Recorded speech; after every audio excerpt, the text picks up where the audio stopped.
After a 2-year hiatus, officers are back on their bikes on a regular basis.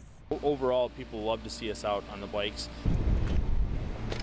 A few days a week, we can see them coasting down State Street or through the Midtown District. So we're a lot more approachable and maybe, like I said, not as aggressive looking maybe, I guess, on the bikes.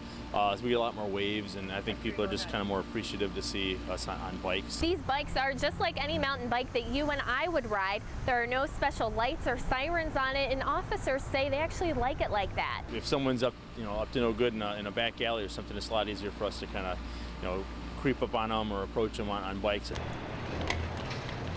Cops say riding through alleys and small spaces where squad cars don't fit is one of the biggest benefits of being on a bike, but it also gives them a chance to meet us. Hello. Crystal Douglas is one of the many business owners who wanted the bike patrols back. Douglas says she and her customers feel safer knowing the cops are just a few turns of the pedal away. They'll stop in here in the afternoon, and people, if they have an issue where they maybe wouldn't call the police, they can come in and they'll talk to them face to face. I think it's very important if you're going to have a vibrant downtown to have that police presence. In Rockford, Marissa Shear, 23 News.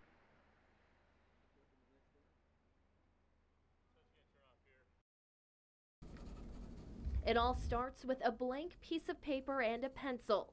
Each stroke getting Detective Angel Reyes a little closer to catching a suspect. We love the suspect that has a unique feature, like maybe a mole on the cheek or a scar somewhere, because you can draw that stuff and it really sticks out.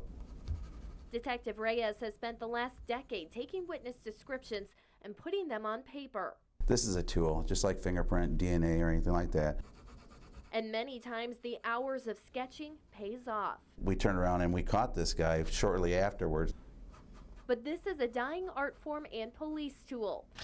There are only about 100 full-time forensic artists left in the U.S.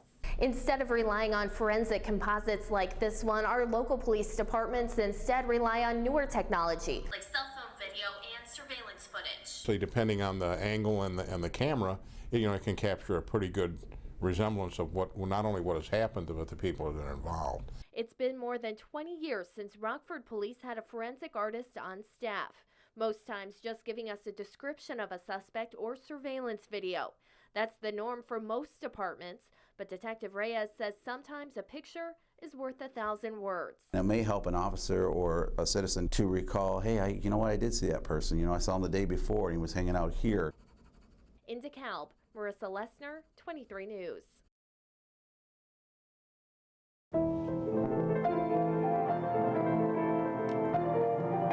The music's in her heart and inside of her, and it's never stopped. If anything, it's stronger than ever. 1 in a million is not exaggerating. Maybe 1 in 100 million might even be more accurate. It seems like just yesterday when she stole our hearts as a 6-year-old on The Ellen Show. Now Rockford's Emily Bear is all grown up. The 14-year-old is taking her talents around the world. One of her favorite events, Art on Ice in Zurich, Switzerland. Some of her other favorite destinations have been a little closer to home. The White House is pretty cool, and Carnegie Hall is pretty cool too. The White House was surreal, walking in the front door of the White House and seeing Emily bounce in all the different color rooms, the green room, the blue room. That was pretty incredible.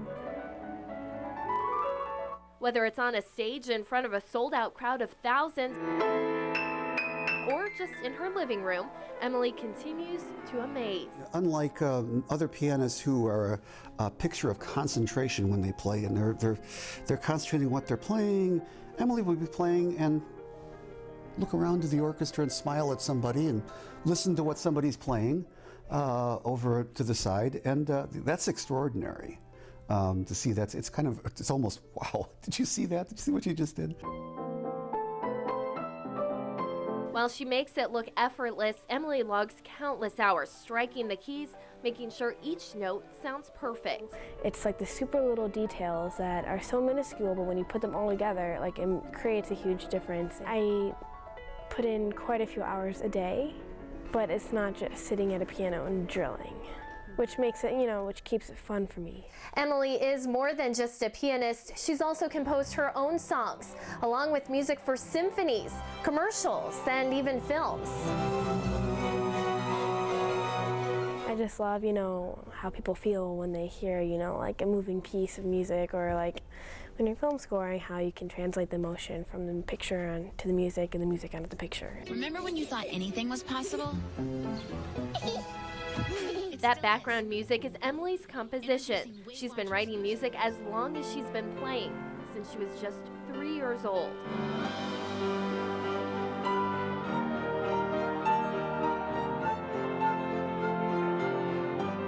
That's Emily's composition, called The Bravest Journey.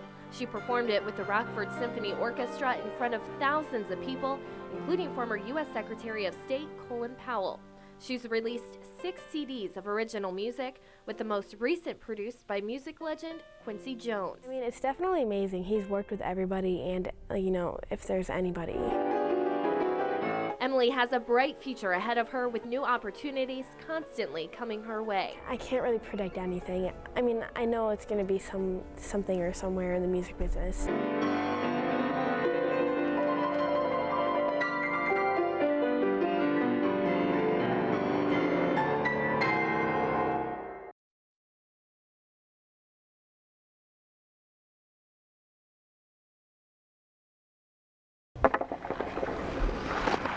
Okay, hold up. Before I hit the ground in disbelief that a puck is coming straight for my face, you might wonder how we ended up at this point.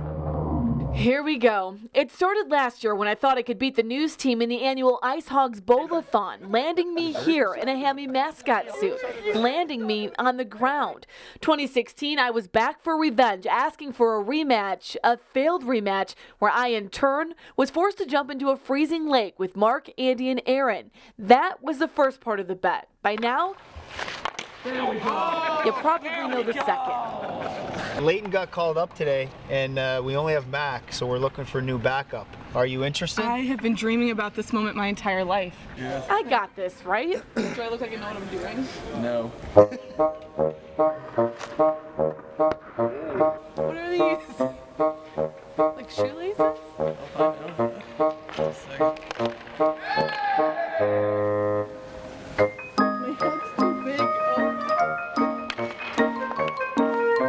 Reminds me of IKEA when you build something and then you still have parts left over in the end. Now that I'm in the proper attire, I'm ready to hit the ice, and my coworkers appear to share that same determination.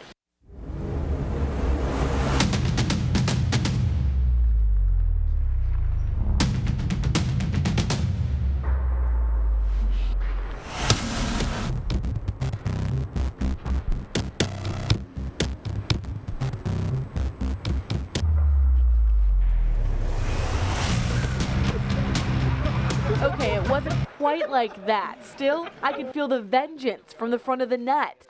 Don't go too hard, Mark. Some of my skin is exposed. Mark, be